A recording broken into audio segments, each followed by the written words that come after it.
Hey there everyone, welcome back to our channel again. In today's video, you are going to see how to recover deleted Facebook messages on Messenger. So to do that, you have to go to your Facebook, not your Messenger. Then go to the three lines icon on the top right. And in here, scroll down and tap on Settings and Privacy drop down. Go to Settings. And in here, scroll down until you find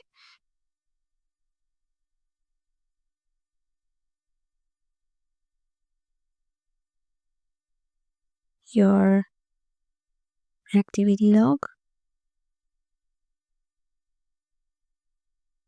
And from here you can just search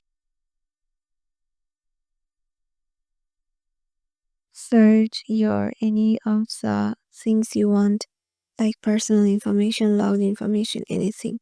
So you have to go there and just download the required information you need. So yeah, this is how you can just do it. I hope this video will help you out, and we'll see you in the next one.